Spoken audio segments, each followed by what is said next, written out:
Good evening, everyone. Welcome to Redfellas, where me, Conroy, and Evan will attempt to talk through a bad day in London for the Reds today. So, in true Grizz style, good morning, good afternoon, good evening. Welcome. Thank you very much for joining us today. We'll get into it. Obviously, boys, this is one of the biggest games of the season for me. It's probably Liverpool's toughest remaining game of the season, given tactical nuances of going to Arsenal. Our style of play, their style of play. Leading up to the game in the week, Conroy, how are you feeling about today's match?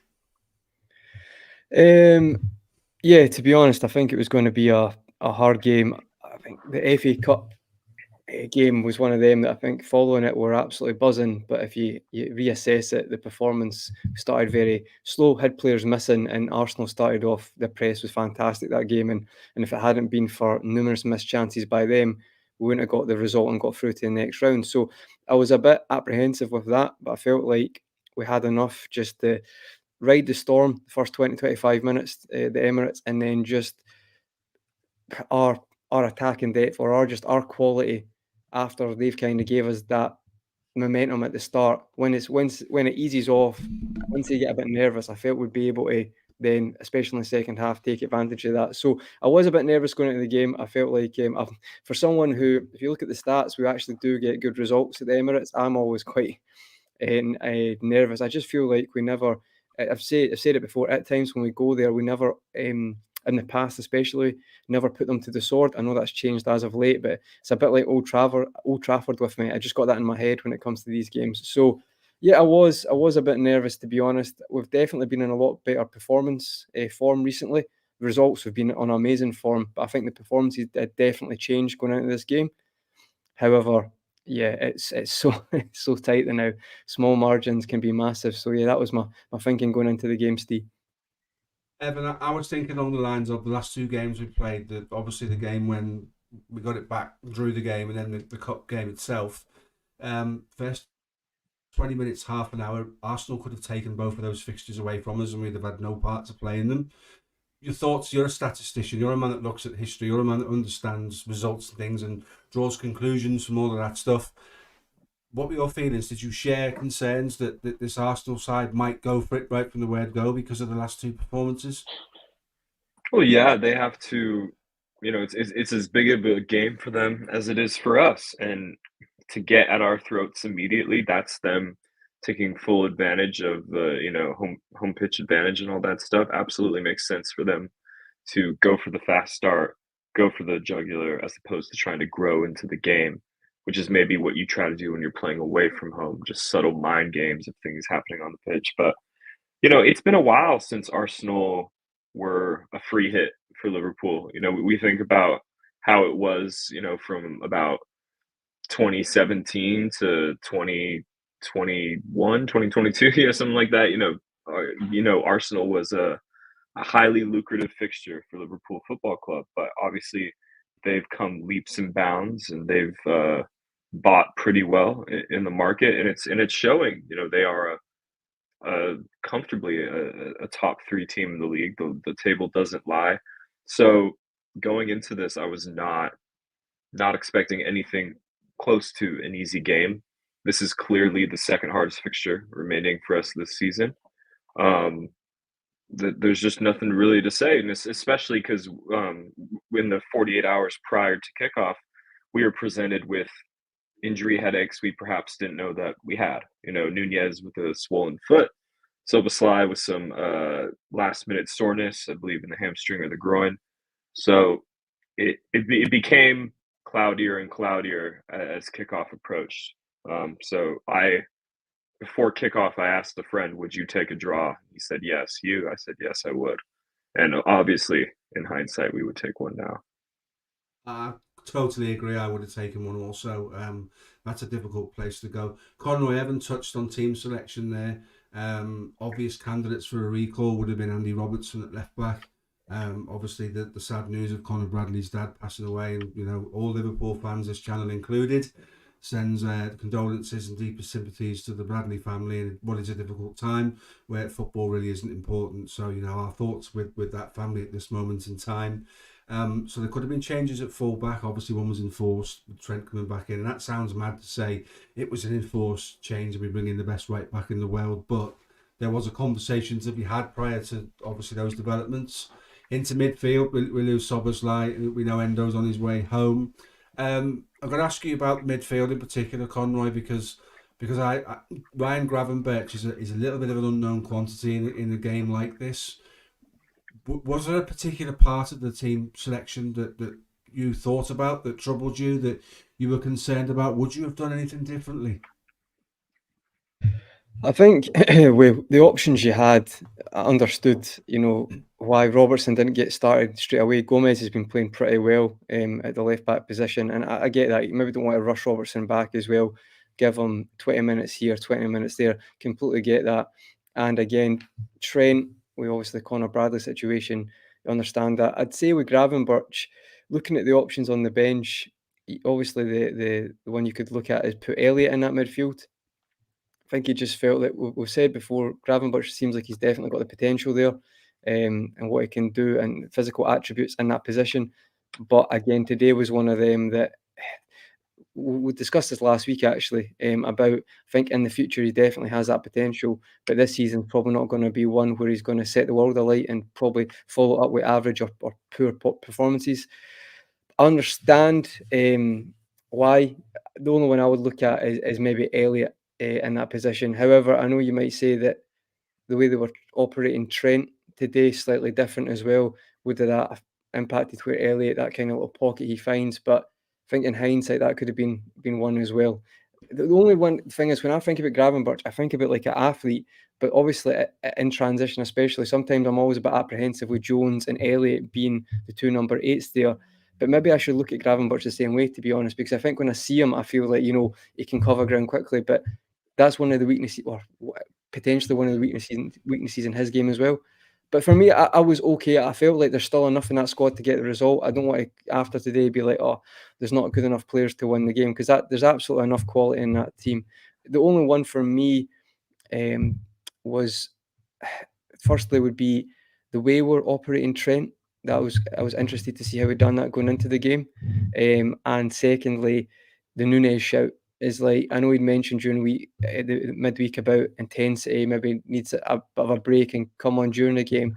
But I know in hindsight that's a wonderful thing, but it's such a massive game that that's the only one I was thinking of. And actually, sorry, I take that back. Sorry, I'd add to that, not take it back. Putting Gakpo on right wing is quite peculiar as well. Like, if anything, put Diaz on right wing, because he's the only one of the three who can actually do a job playing on the wing of his preferred foot. He showed that in the past. And put either Jota or Gakpo in the false nine, or in the middle, and Gakpo or Jota out left, vice versa, which one you want. That's the one I would have said. That annoyed me more than anything, because I feel like Gakpo, I've seen the comments since the game, I do feel like Gakpo, we said it before, he's a victim of his own flexibility in positions. And I feel like, again, he's not a right mid. He's not a centre mid. He's not a right mid. So his two best positions are, for us, it's been false nine, but definitely his experience in Holland and the Netherlands is left wing. So I just think at times we could have made it easier on him there at the start. That's something I noticed as well. Evan, Conroy makes some really good points there. Thanks for that, Con. Down the right hand side, Gravenberch and Gakpo. Is that something now looking back on it, or did you already highlight that as potentially an area where Arsenal might get some success? Because with Trent's capacity to wander a little bit and come inside, one of the comments I've made in recent weeks about Gravenberch is I don't know, not because I don't think he's got it. I've not seen what he gives you going back towards his own goal. I've not seen enough of that. Was that potentially created a weakness? Because I just sort of read it in between the lines there, and it was my thoughts before the game. Was that Dutch connection down the right hand side a little bit risky because it's kind of a new combination over there? Yes. I mean, it's a team game at the end of the day. So dynamics, how people work and flow together, is ultimately what you come back to. I'm less. I'm. If I could replay the game, Steve, I wouldn't feel bad about throwing Gakpo in again. Just like you said, tremendously flexible. When Liverpool are ticking, Gakpo makes Liverpool better. That's kind of just how I see it. Um, for me, the problem with the right-hand side today was out of possession. I still think Gravenberch is trying to find his feet in a Liverpool shirt, and I'm not taking cheap shots, not confirmation bias. I'm not being emotional about a loss. He's playing in a Klopp team. In terms of off the ball responsibility, is there a team in world football that requires more from you? Probably not. To the level in which we do it. Everybody has to work hard in the Premier League, but the level of the gegenpressing system. So, young guy, didn't play much last season, still finding his feet, absolutely not throwing in the towel on Ryan Gravenberch just yet. But we talked about team selection. If Liverpool were playing a Champions League final tomorrow, I think people were looking for the right side of central midfield. I think the list would go Szoboszlai, Elliott, Gravenberch for most people. Obviously, there's some variance to that. People have their own agendas and things. But I think if you ran a poll and asked who are Liverpool's starting candidates for that right-hand side of midfield, I think that's generally speaking where the fan base would put it in terms of how they prefer it. So, and that's also my perspective as well. Gravenberch is my third choice right-sided central midfielder. That didn't help. Going on, obviously, Mo Salah is the big miss. And it's a miss not just because we know exactly what we get from Mo Salah most weeks, but it's also nice when a team as good as Arsenal are at pressing, and they've given us 2 really tough games in that regard in the space of a month. It's nice to have direct outlets, and I think that's what the fan base wanted. That was the case for Nunez to start, even if he's only at 80% or whatever. Obviously, you missed that with Salah as well, and there was so many times when Arsenal were just suffocating us so well. By the way, I've already praised their structure, but really well drilled team. There's so many times where I'm just like, God, I wish we could just hoof it up to Nunez. I wish we could just put Nunez in a foot race with Gabriel and see what happens. Or I wish we could just punt it towards Salah and give Zinchenko something to do. And that's a really effective way to play the game when a team that's really good at pressing is suffocating you. And here comes the Sean Dyche, Sam Allardyce philosophy of, wow, we're up against Arsenal or Liverpool and they're pressing us really well. It's got to be really tempting just to kick it 20 or fast guys, isn't it? Just hoof it up. And we Liverpool, when we're confronted with a good team like that, we're not above that. We're not above a direct approach. And I think, and again, I'm not saying that Jota, Gakpo, and Diaz are slow. No, they're probably above average in terms of speed, but they are not the physical specimens that Darwin Nunez and Mohamed Salah are, respectfully. So yeah, that right-hand side was suffering. Trent hasn't played a ton of football recently. He's been inverting quite a bit, but he was not inverting enough in the opening periods of the game for me. So he was an isolated figure. If you're not going to run the game through Trent and he's spending most of his time hugging the touchline, then it is a bit of a wet blanket, in my opinion. I think you have to invert him, get him on the ball more. So yeah, nothing was cooking on that right-hand side, especially in the first half. So, Conroy, this is the part where we normally talk about opening exchanges, and exchanges has probably been a little bit loose in terms of the game starts, and it is a throwback to the cup game and the game at Anfield, where Arsenal came all guns blazing with a view to getting themselves into a position where they'd make life difficult for us, if not impossible, to get back into the game. They obviously drew confidence from the positives from the 2 games we've spoken about. There weren't really exchanges. I felt Arsenal had us on the back foot from the word go. Your thoughts on the first 10-15 minutes? Yeah, for me, similar to what I'd said in the FA Cup game, especially. I think they would, as Evan mentioned, they would start quickly. Their press was very impressive in the FA Cup game, so I felt like there was the Emirates can, people debate that, but I think it can be quite a good atmosphere in there at times. You saw that in the FA Cup game, so I felt like they were going to start fast, a bit like people would approach Anfield. I'm not saying it's the same atmosphere, even close, but you'll hear other teams say when they come to Anfield, get through the first 20 minutes. Now, I believe we're better than that and we can get on the ball, but within 5 minutes, I realised very quickly that that wasn't going to be the case today. Our passing looked very casual, too casual at times, sloppy. And then, as Evan mentioned, you have Joe Gomez being more inverted at times, or being part of that, not necessarily inverted midfielder, but being part of a free at the back, if you will, and having Trent just stay on the touchline to try and counteract Arsenal's setup.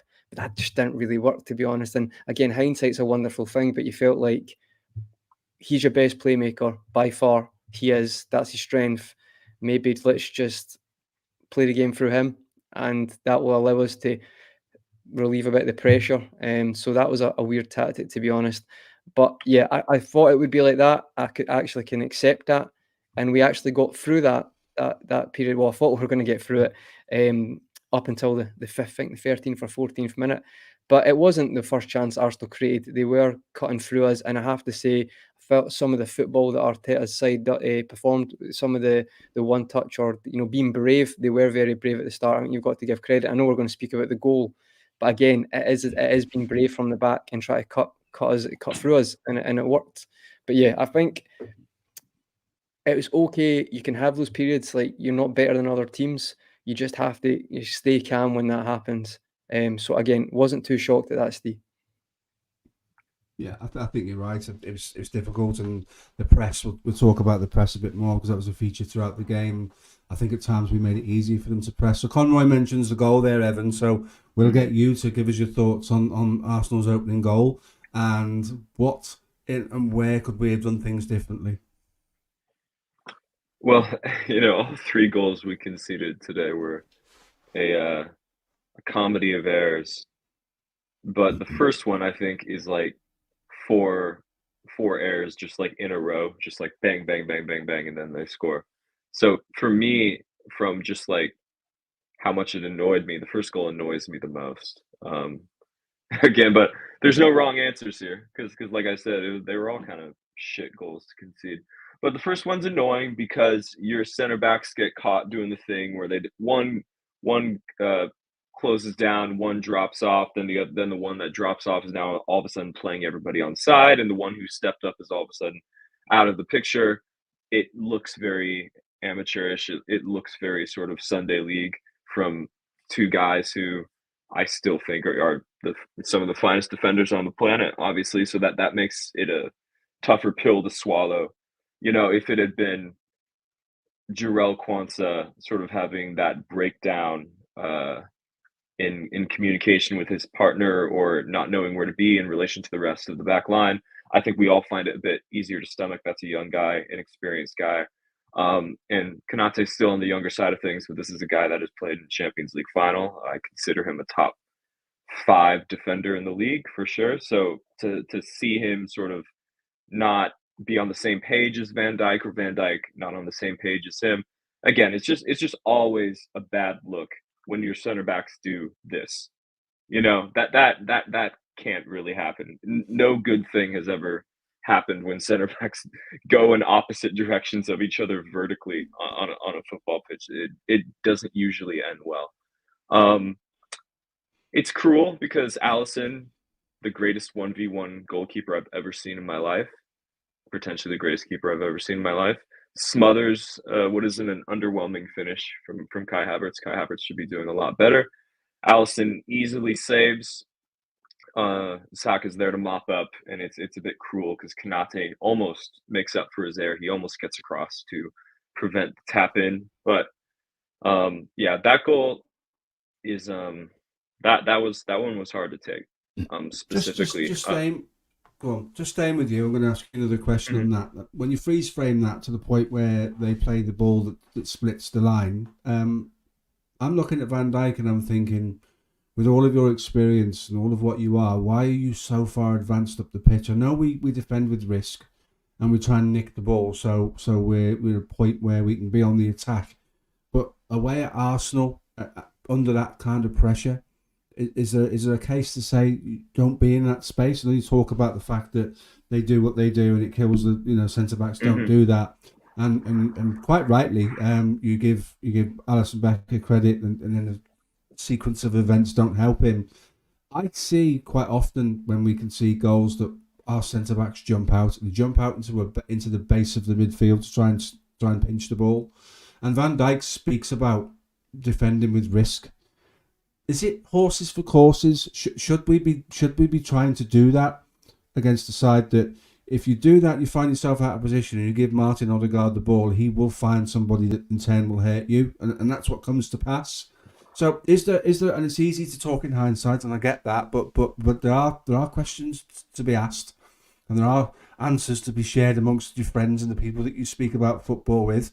Is there a case to say this has happened too often? And if you, like you made the point, if you keep your centre backs 5 yards apart and you go narrow with your fullbacks there, that danger doesn't become that danger, does it? No, it doesn't. It's so tough because we're obviously, armchair analysts here, and we're trying to pick apart a team that's currently top of the league, best defensive record even after today, I believe. It's tough because if you're playing incredible opposition and you are Virgil van Dijk, this incredible individual, there's got to be a temptation to have those scruff of the neck moments where I'm just going to go in there and put out the fire. I'm just going to go in there and deal with it because the midfield's not dealing with it and I want to deal with it. I'm captain. And arrogance is the wrong word, but perhaps you would say he's getting ahead of himself a little bit. I think the best teams, even when they have their backs to the wall, I think they stick to the plan and they stick to their principles. And in no situation do I think it's a plan where Van Dijk crashes, Konate drops off. Not a single system in world football would ever tell their center back pairing to do that. If anything, you both go, or one is stationary and one goes. You never do that. So it's tough to say who specifically did what wrong. To be honest, it reminded me of a lot of the type of goals that we would concede last season when we were really going through it and we just couldn't seem to function as a team. Forget the individuals for a second. So it was reminiscent of that, where it was just like within the space of 4-5 real life seconds, we commit 4 to 5 atrocious off the ball errors, and all of a sudden we're just exposed. And the fact that it's taken us, quite a long time to concede a goal like that made me feel like that. It's an achievement in itself. I think it's a fool's errand, specifically with the first goal, trying to pick out who is majority in the wrong here. Because like I said, it was just boom, boom, boom, boom, boom. There was things I disliked about that goal even before Van Dijk stepped up and Konate dropped off, and all of a sudden we're open. And like you said, this isn't, we're giving world-class players opportunities to expose us when we make those types of mistakes. Martin Odegaard, I think one of the more disrespected elite players, in my opinion. I think he's absolutely incredible. I can't think of a team in the world he doesn't start for.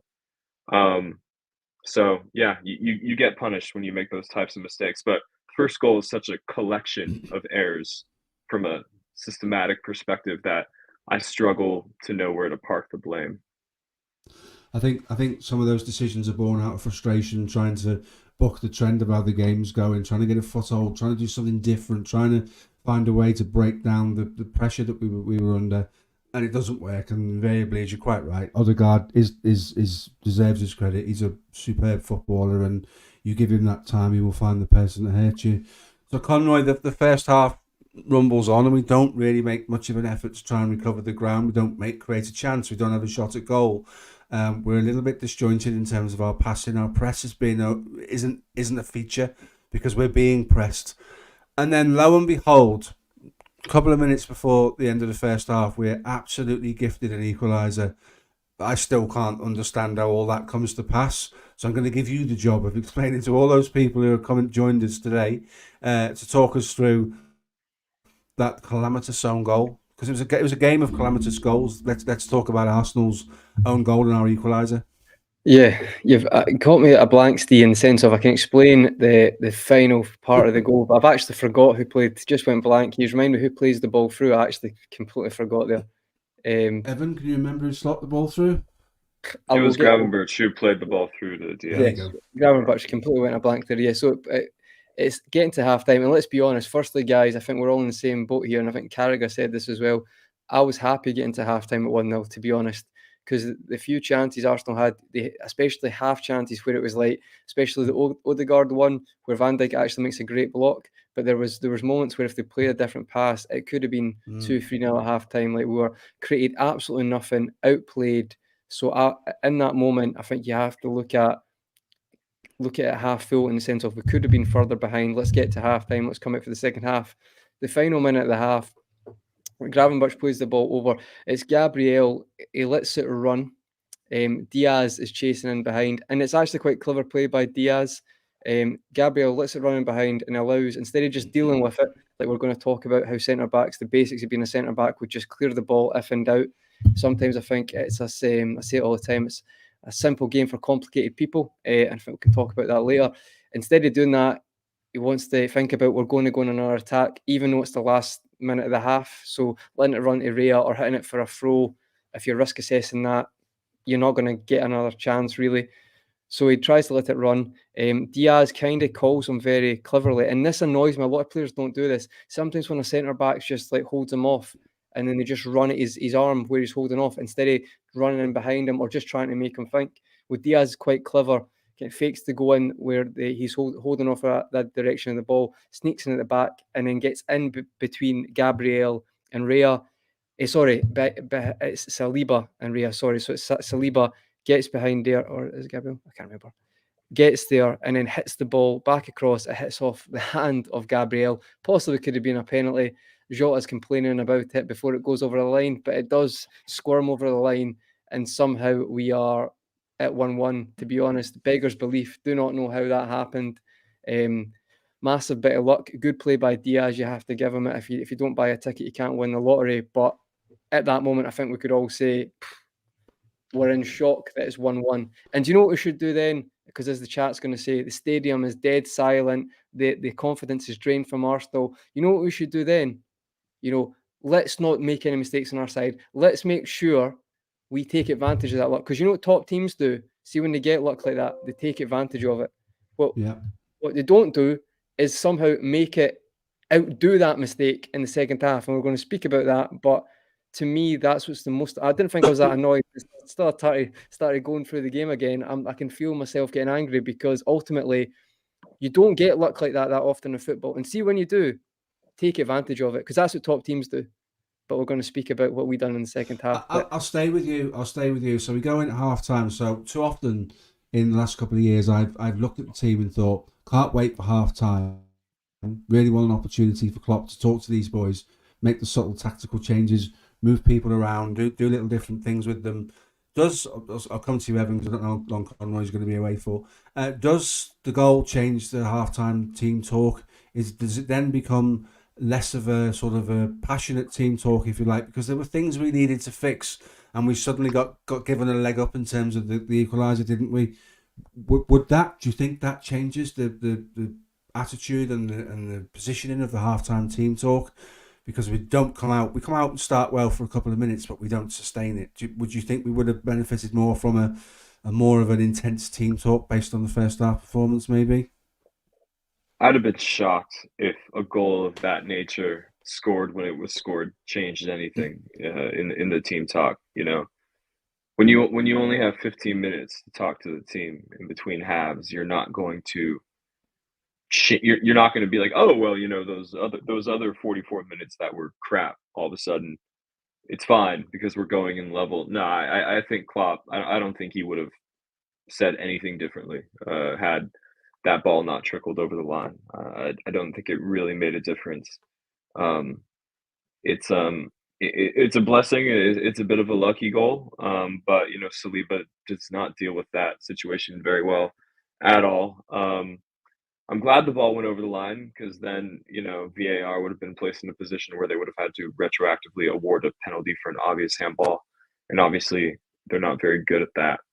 We've been stung once or twice in that regard against Arsenal, coincidentally. So good that happened. But to answer your question, see, I think Klopp said something that worked because we had a decent 10-ish minutes when the second half kicked off, but no, it just because we forced the ball over the line in the dying embers of the first half does not mean that Klopp all of a sudden changes his tone or changes his talking points or changes the way he's thinking about substitutions or any of that sort of stuff. It's just not how you make decisions at that level. You know what I mean? I think he would have analyzed the first half as an entire body of work rather than just the scoreline, because the scoreline would suggest that it was an even contest, but as we all know, it wasn't.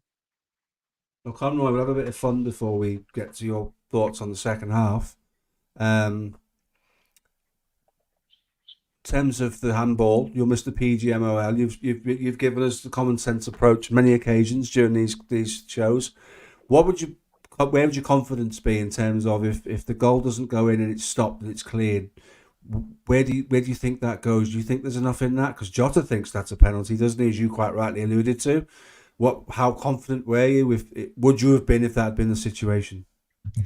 Yeah, I don't know, Steve. I mean, listen, if we're having to talk about decisions that haven't even had to be made when we've got beat 3-1, this is It's a bit of fun. It's a bit of fun. You're quite vocal on that. Yeah, no, I'm not vocal all the time. It's not an echo chamber perspective. I'm allowed to have my own opinion and stuff. Of course. And do the research on actually what the rules are, not what you want them to be. But again, in that instance, I think that would be a handball as well. But again, it's one of them. Didn't have to think about it because it crossed the line. I'd probably want my striker more focused on putting the ball in the net instead of appealing. Again, but this is football, and we normalise more what the players do instead of thinking actually the rationale at the time. But it went in, so you're happy with that. Again, it's one of them. The handball law in general, we talk about referees enforcing it, but if you actually look at the law needs to be made more clear than anything else, because the law is making it more difficult. And if you want anyone to sort that, that's IFAB. So put a petition in IFAB if you want to change that, because that's been changed 4 times in 5 years. So listen, I agree, the handball law needs to be made clearer.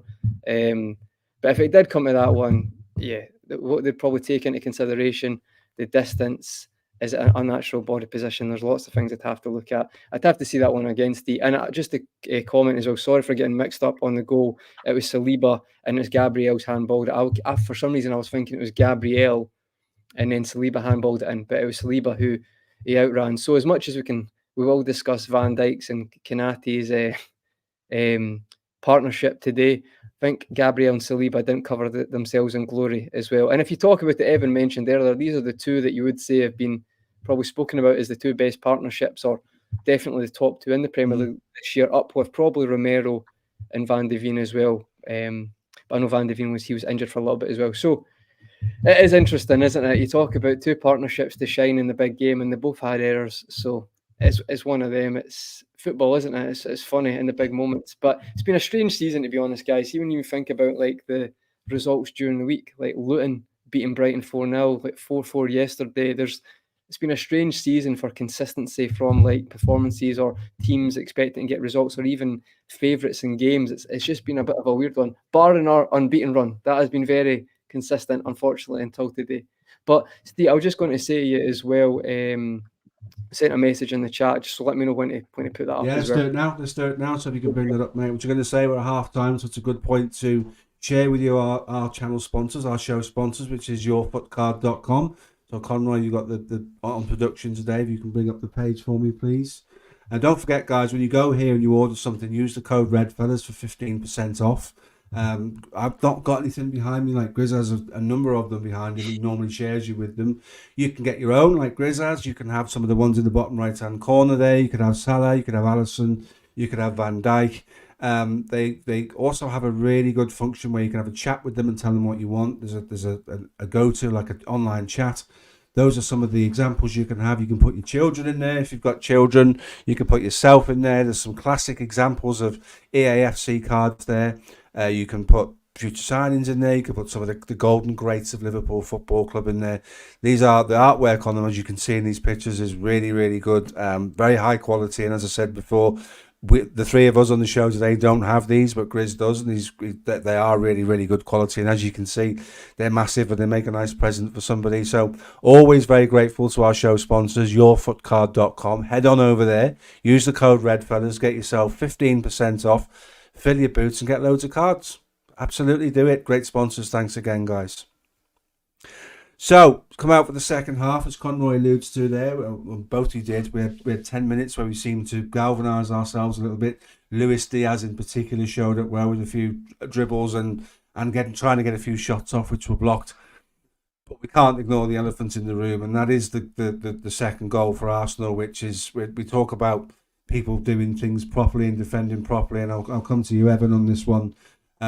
This is the best goalkeeper you've probably ever seen, and I hear you, and I agree with you, and I'm in that realm too. He's right up there, and arguably one of the best centre-backs we've ever seen in terms of peak form and ceiling and what have you. This is absolutely ridiculous. First rule in defending, and I'll open you up this and I'll hand it over to you. The first rule in defending is don't let the ball bounce. So over to you, Evan, to try and make some sense of what is arguably the most calamitous goal we've conceded in, well, I can't remember.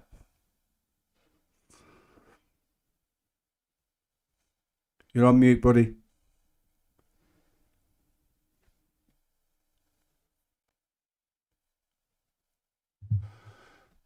I think you're on mute, mate. I think you're on mute. So sorry. No, it's all right. It's all right. That was still better than that. the goal you're going to explain. That was still a better performance. Yeah, no, we can wait. We can all wait a little bit. I'm sure everyone wanted to wait. They say never let the ball bounce. Generally, I agree, though I think that's mainly more reserved for like crosses, because when it's Van Dijk running towards his own goal with a significantly smaller opposition player just trying to unsettle him. Like, do I care if the ball bounces? No, because it's Virgil van Dijk. You know what I mean?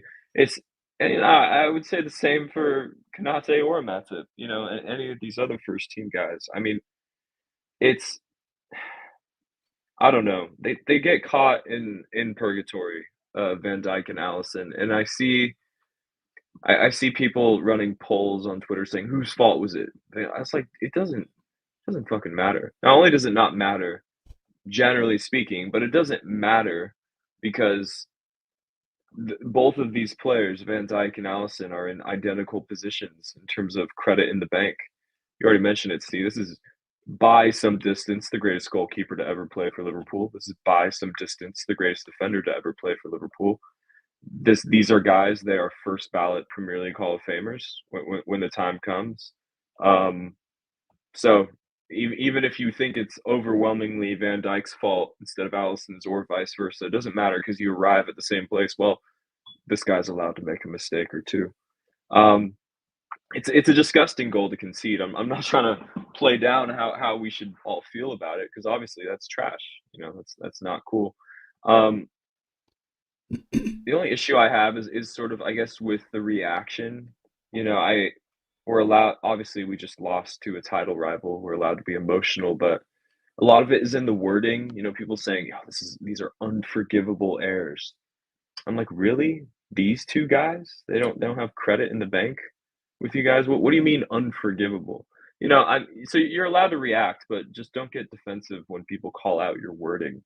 You know what I mean? Because it's just like, of course it's forgivable. Those two guys arguably are the reason we're first. Just them two alone. They've been incredible. Best defense in the league. But they had a moment of madness shared between them.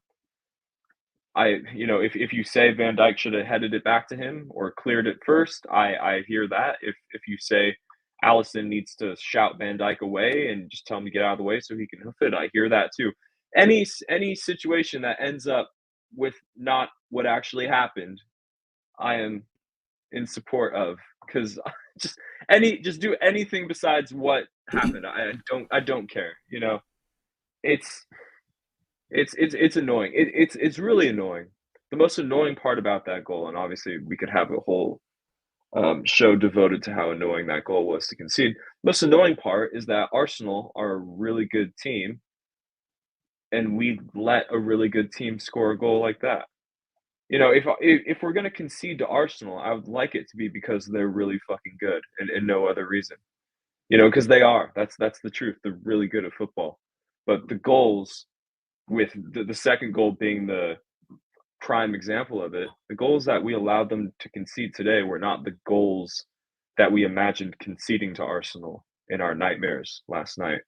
You know what I mean? In my head, it's gorgeous build-up play where they pass through our press and then Saka cuts inside and curls one in from 20 yards, and all you can really do is applaud.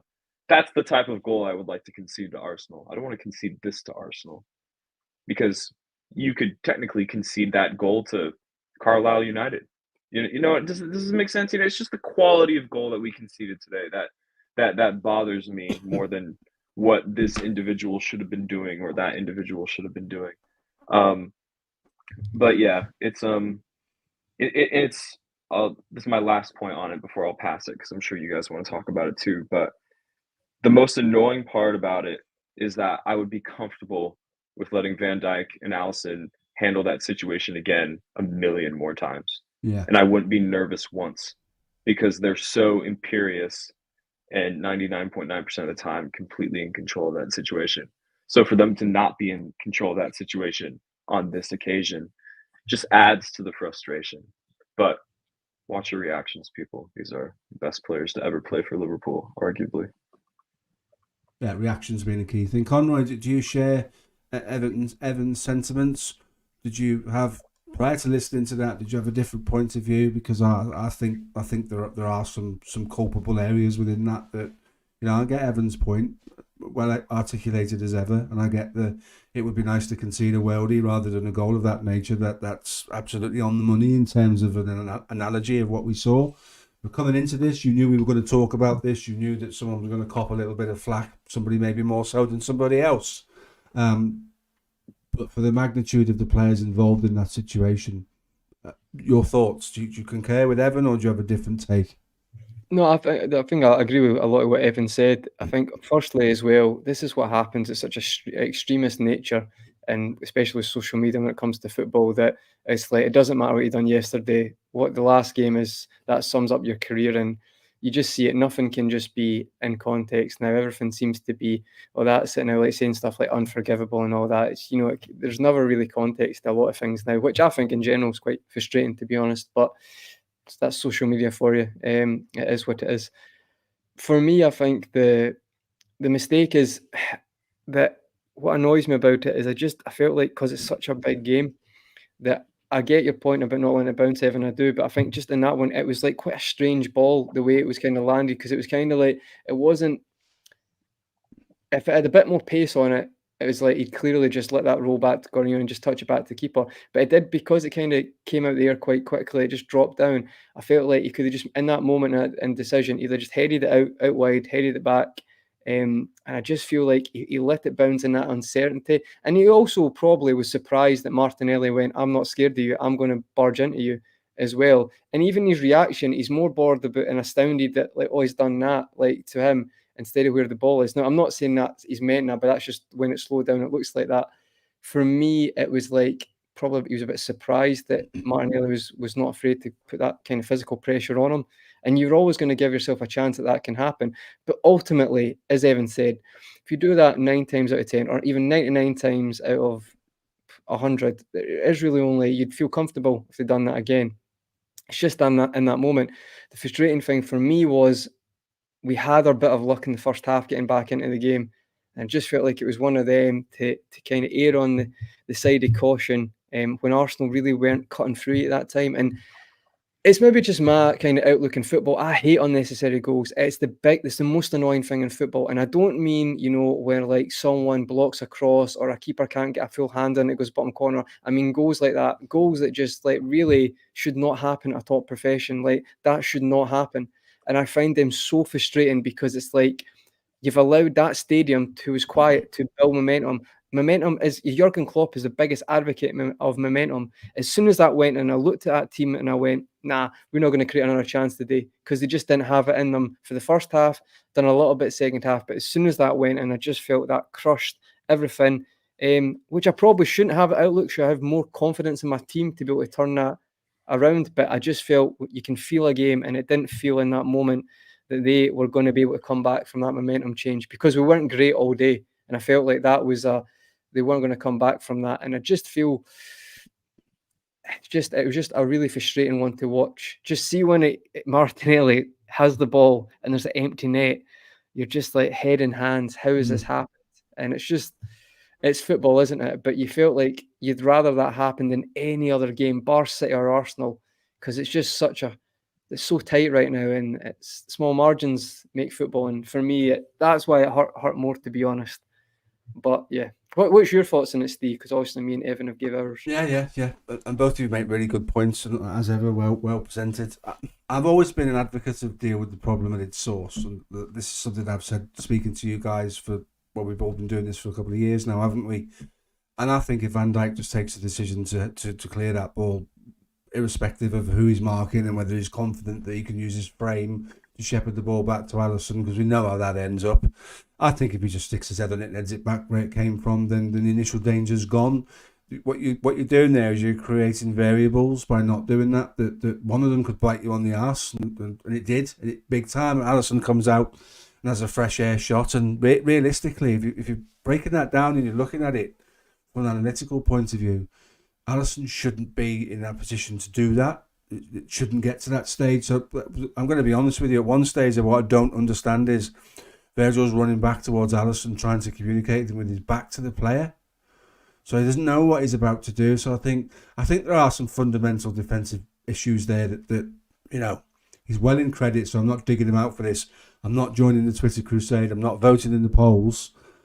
He spoke this evening and is disappointed in the goals they conceded, so he recognises his own role in that. Surely he does. He's a consummate professional and a perfectionist, and has worked hard to get back to the form that we know he has.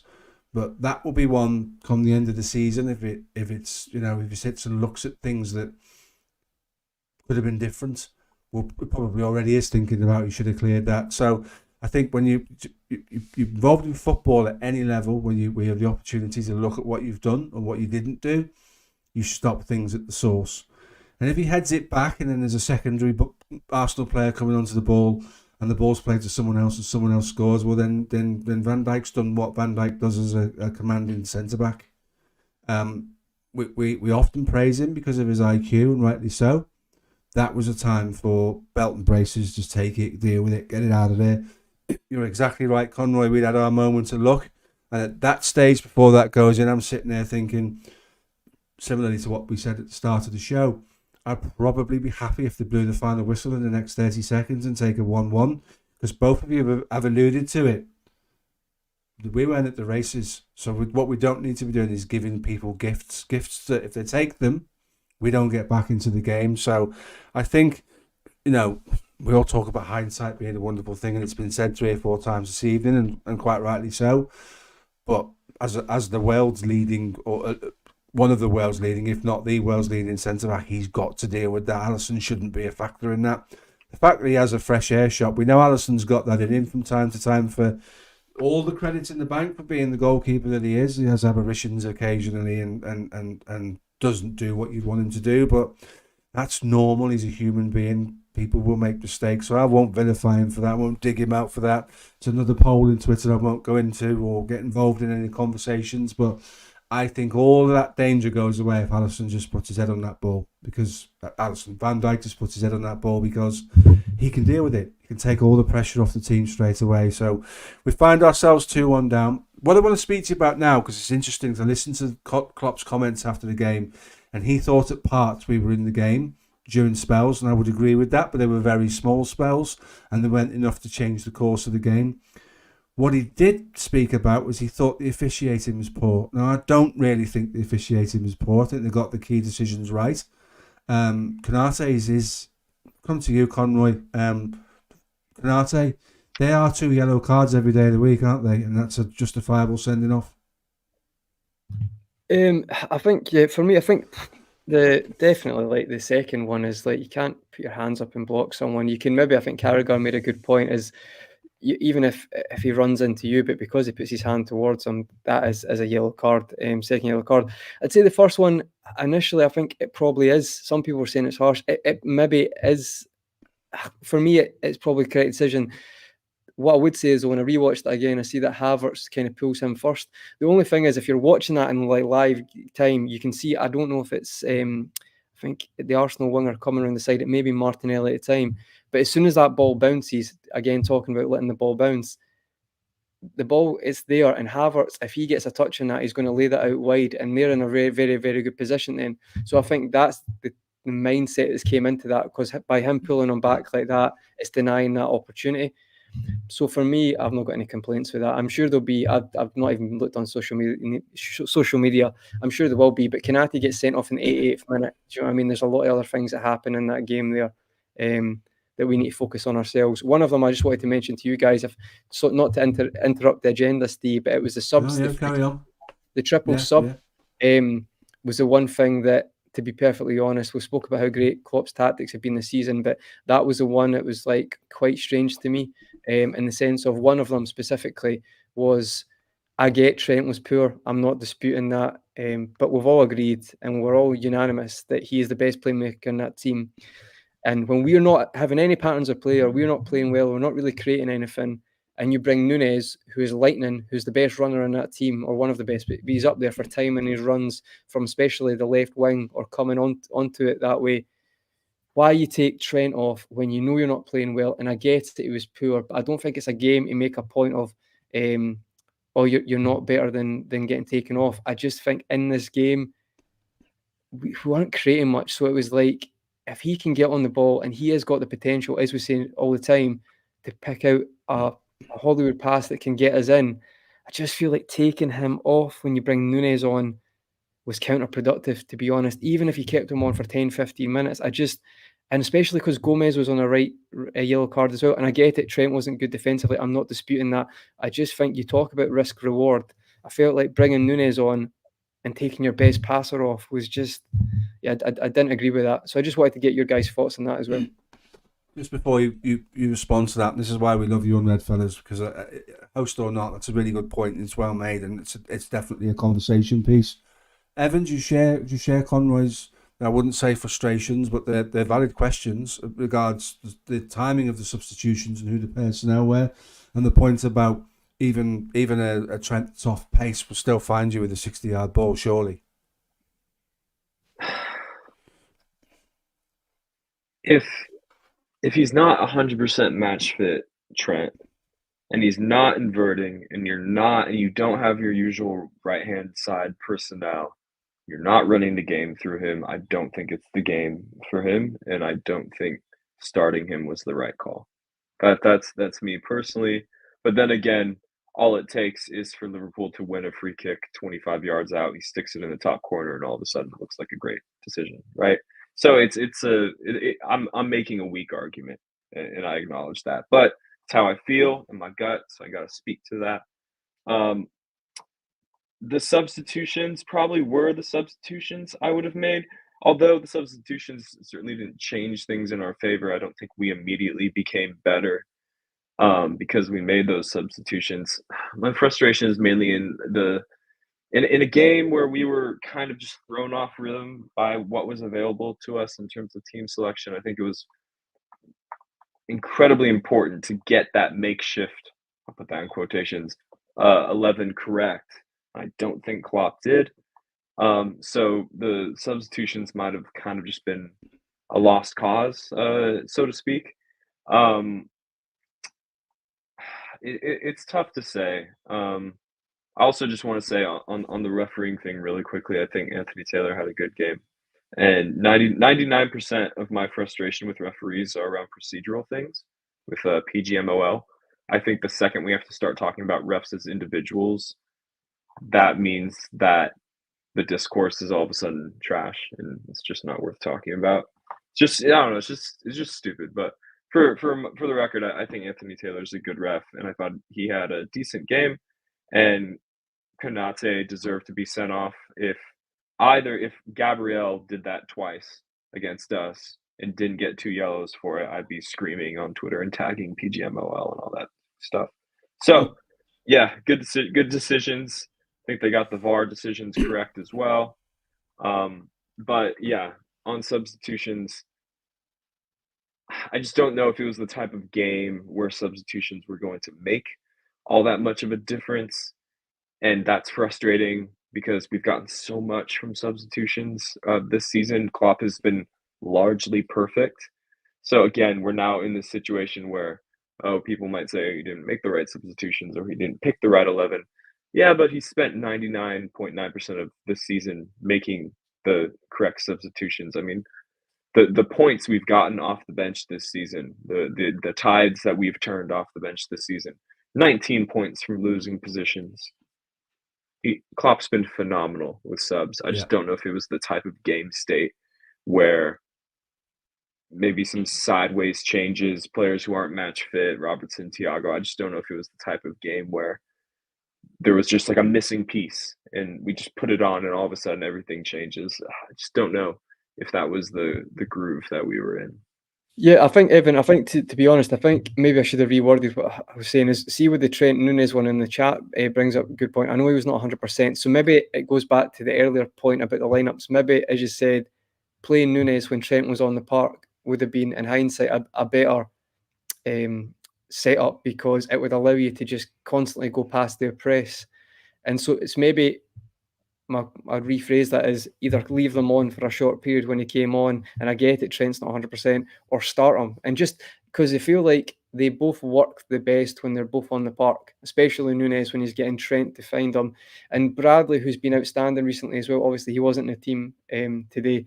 It just felt like, either way, I get what you're saying, Evan, that might have not drastically changed it, but I felt like they should have been on the park at the same time, because it was one of those games for it. You could tell straight away that when we, with our press, we're never really hurting them in behind, and I felt like we missed a trick not having them play at the same time. So I get what you're saying, Evan. So just on the subs, boys, obviously we waited a long time for Thiago to get himself to a position where he's fit.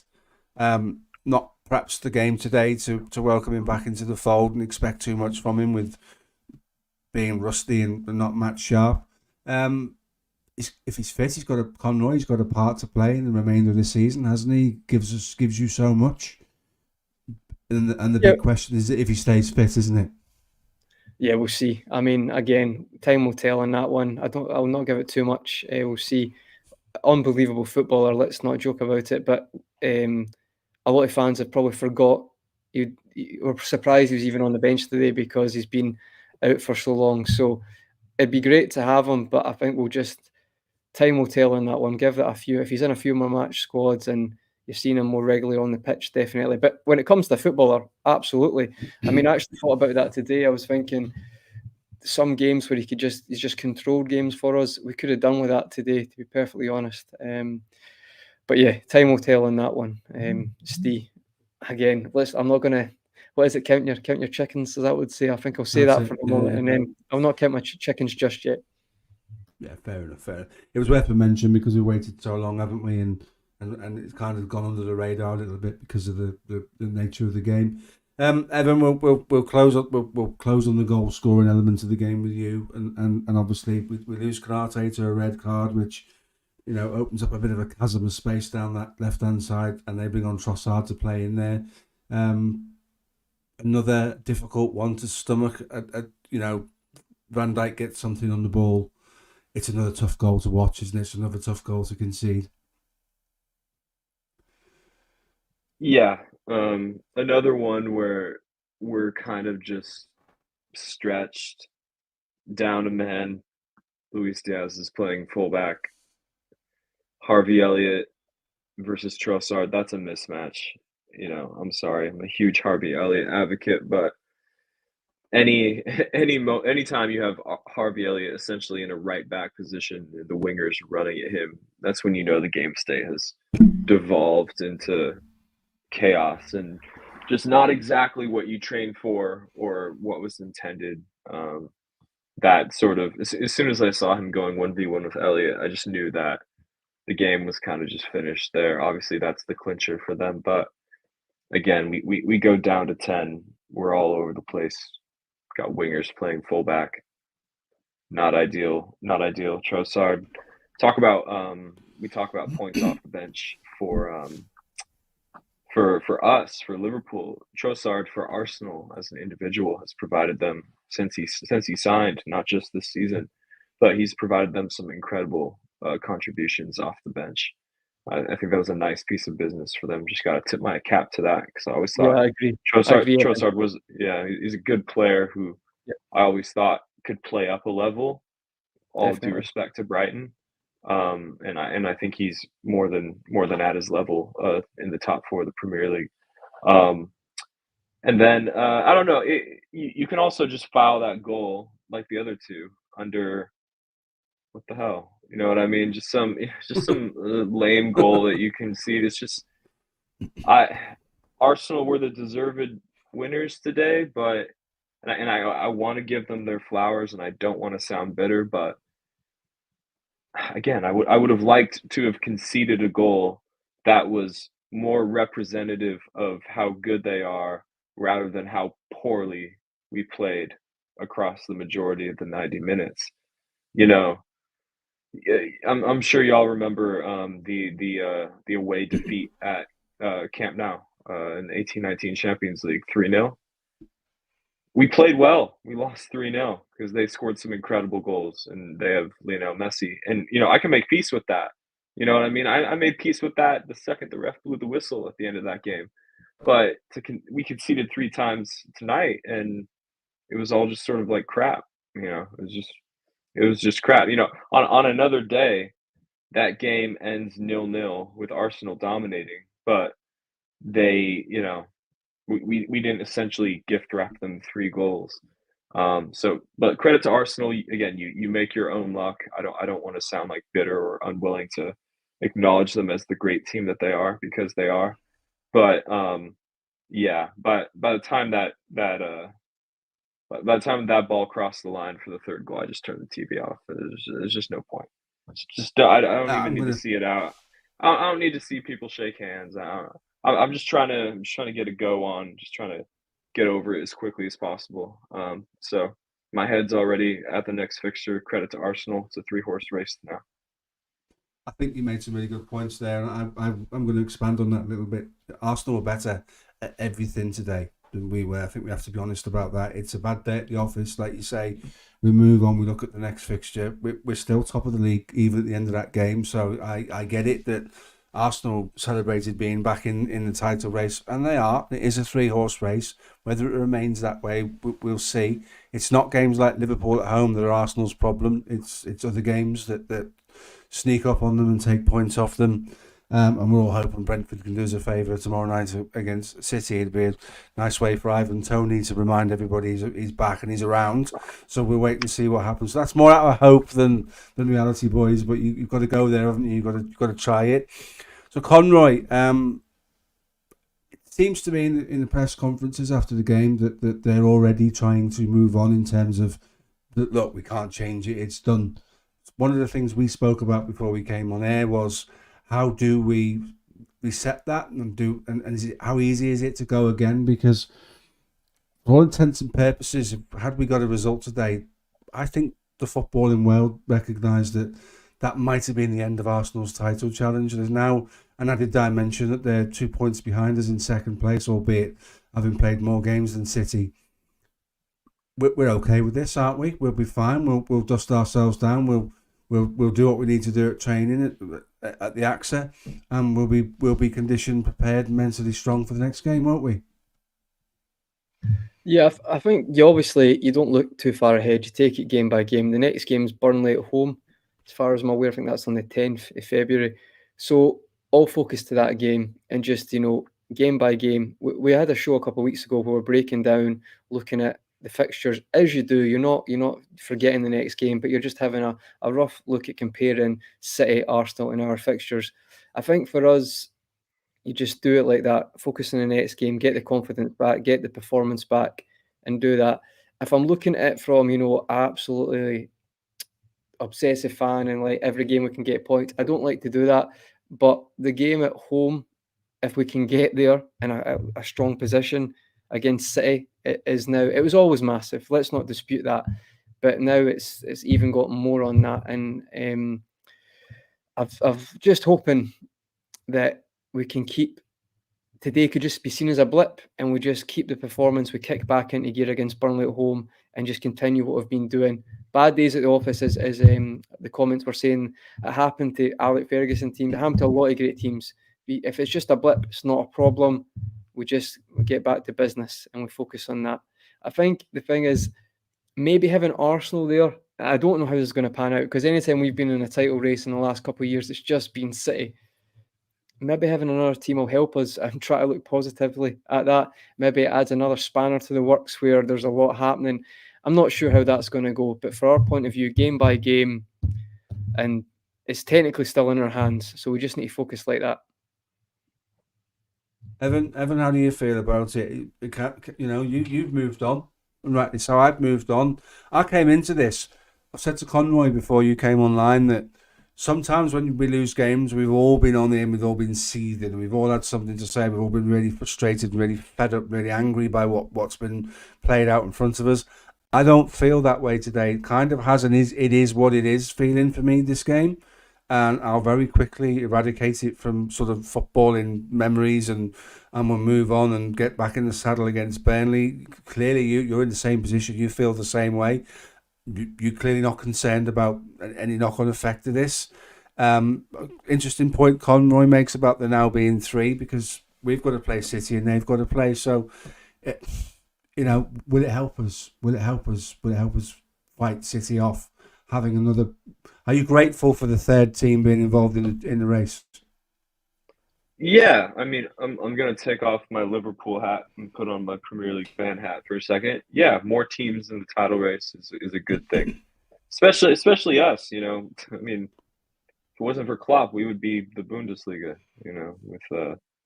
With Pep's Man City just walking it every year. But yeah, no, it's a good psychological thing to have the third team in there. To be fair, Arsenal were what, 5 points behind us. You know what I mean? It's not like they were.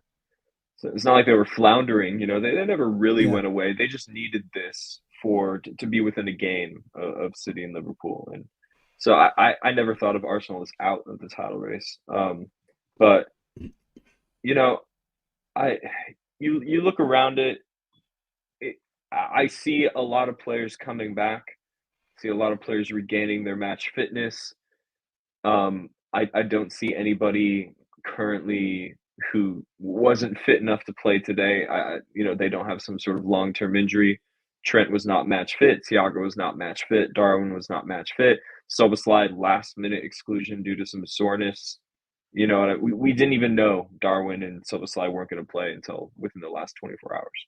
So, we have a ton of people coming back. This was the hard fixture before what you would call easy fixtures. Obviously, it's the Premier League; anything can happen. I don't want that to come back and bite me in the ass. But yeah, I'm feeling okay. I think Arsenal caught us on a bad day by being a good team. Again, I will always give them credit. They caught us on a bad day by being good enough to expose us, but I'm not feeling that all of a sudden we don't have the cojones to compete, or this is indicative of some coming storm where we lose 10 games in a row or whatever. No, it's just not how you feel. This was our first legitimate loss of the season. I don't count the Spurs loss, as I don't think any neutral would expect me to, so I don't. So this is our first legitimate loss. It was away from home against the other team in the title race, not named Manchester City. And I believe it's still in our hands, even though if City win their 2 games in hand, they'll be ahead of us. Assuming we beat them at Anfield, it's right back in our hands. It would have been nice, of course, to have made a psychological statement today with a performance away from home against a great team, but it wasn't to be. And I think if we zoom out, the loss, despite the frustrating nature of it that we've just spent the last hour highlighting, if you zoom out, then it looks more and more like it's going to fall into the blip category rather than the indicative of a shitstorm category. So I'm feeling okay. I'm feeling okay. City and Arsenal's tough fixtures are ahead of them. We've, I think, played, with the exception of City, most of our tough second half of the season fixtures already. So I'm feeling okay. I'm on the road to recovery. Let's finish up the show with A little bit of a feature I wanted to introduce, and I'll come to you, Conroy, first. Obviously, there's a certain amount of games left to go. Pick out a key man for Liverpool that you think is pivotal to us going really deep into this title race. Who do you see being the massive influence in terms of the squad?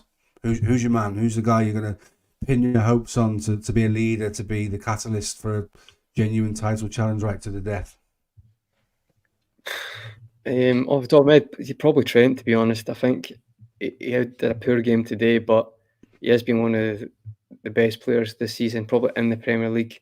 Again, as me and Evan mentioned earlier, and yourselves, the not operating him in the way that we have been was a bit strange today. I still think he's obviously the vice captain now. When he's on it, he's so invaluable to our creativity, especially when our other players who have been bought in aren't quite at it, the team aren't playing well. He is invaluable. So I'd say Trent. And I'd also add that, listen, they're going to get criticism today, and that's the way it works, football. But you don't throw the baby out with the bathwater. Alisson and Van Dijk have been absolutely outstanding this season, and they are the reason we're here.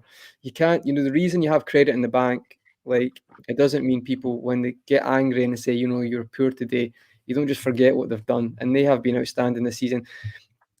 The saves that man has made, just when he retires, we will see how good he is. I've seen some of the chats saying, Schmeichel's check. Listen, Alisson will be right up there when he retires, and that will be a discussion for that day. And again, Virgil has been back to his best this season, or close to his best. Maybe he'll never get to that close to winning the Ballon d'Or year, but he's still been very, very pivotal for us this year. So I think they need to continue to do that and just treat today like a blip and hopefully not do it again. So they might be the three obvious answers. With regard to any maybe ones who've not played well and started the season well and have not kicked on since they came back, even though they're a miss today, but I still think they've been pretty poor recently, barring last week, is Szoboszlai started, hit the ground running, had a poor patch, and then had the injury, and now he's came back. I think we did miss him today, though, even having a presence there. You talk about set pieces as well. I think he does bring a lot to the team, so hopefully he can finish the season strong, and I think it will help because he can give us another option. He has creativity as well. I just think if he can get back to the form he showed at the start of the season, that could be a big plus for us heading into the final hurdle of the season. Excellent. Evan, thoughts on who you see from the squad emerging as kind of a leader, or by proxy being in the leadership group, or just by being a superb footballer and allowing the team to benefit from his excellence? Probably the two guys who had their Sunday League moment today, Alisson and Van Dijk. Without them, Liverpool would be what, like fourth, maybe third, fourth. Best defense in the league for a reason. You take those guys out of it. I mean, how many points has Alisson won us on his own? Exactly. How many points has Virgil won us on his own? How many people has he made look good? I mean, Virgil van Dijk was so good that his aura alone made Lovren look like an acceptable squad option sometimes. It's an enormous compliment to pay to someone. So, those guys, the elite players, but the older experienced core, the guy who currently holds the armband, and then the guy I would give the armband to if it wasn't for him. So I fully expect Van Dijk and Alisson to brush this aside, not address it. I think they immediately addressed it. I saw on TV Virgil immediately took responsibility and apologized to Alisson, so that tells you how he feels about it. The older, more experienced core, because they've been here before. They've been in a title race against this team. They know what it takes to win, and they know what it takes to beat Manchester City at home. So yeah, I'm putting my faith right back into the guys who made a mistake. Interesting, because you kind of you get to a point with the ability those two blokes have got, the two that you've just mentioned, where you kind of take those performances for granted, and we probably shouldn't, but we do. We expect performances of those nature from them. My key one to watch at the moment, and over the last sort of 3 or 4 weeks, I've really enjoyed watching how Alexis McAllister's growing into this and what he's doing, and that tackle he put in today where he hurt himself, and it was a question mark, could it be a penalty, was just about determination to win that ball when they showed him too much of the ball on the inside and he come across the man and won it back. But it's the little touches round the corners, it's the little line breaking passes, the ability to take the ball under pressure. It's kind of like watching a version of Thiago without waiting for him to put his hand up and be taken off because he's pulled something or strained something.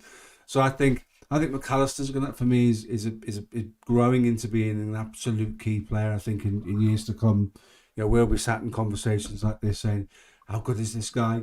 Because he's got over the initial transition into the team, and we looked at him and thought, and we all said it, he's playing in a position which is hurting him. He's not playing with confidence. He's probably not enjoying his football as much as he should. But he's an intelligent guy. He's a great footballer. He's understood the task. And I went in search of his heat map to try and see, because I listened to what Linders said at the end of last season, where we may not buy number 6. We may not buy that guy. We might just buy a midfielder that can sit in a deep line position and control games of football. And I've looked at his heat map, and his heat map is all over the pitch. And it's really, if you do get a chance to go and have a look. It's pretty cool. I think he is growing into that team, having a bigger influence on that team every single passing week. So I'll be interested to see what he can deliver between now and the end of the season. And you two guys are absolutely 100% right. The stalwarts, the talisman, the guys that do it, go to the well every single week and deliver. And these are the reasons why not one of us, and thank you boys for doing this, not one of us has even for a second considered to dig those two out for today. It was never going to happen. And these are the reasons why we come back and we do this show week in, week out, because we're not reactionary. We're not over the top. We're not going to do that. For God's sake, it's Virgil van Dijk and Alisson Becker. There are no superlatives left to describe these guys, but I actually think that the emergence of Alexis McAllister has been a really interesting one for me. So, boys, anything to close with? Any thoughts on any closing thoughts, guys? We're great at football, and we're going to continue to be. That's good enough. Usually, most of the time.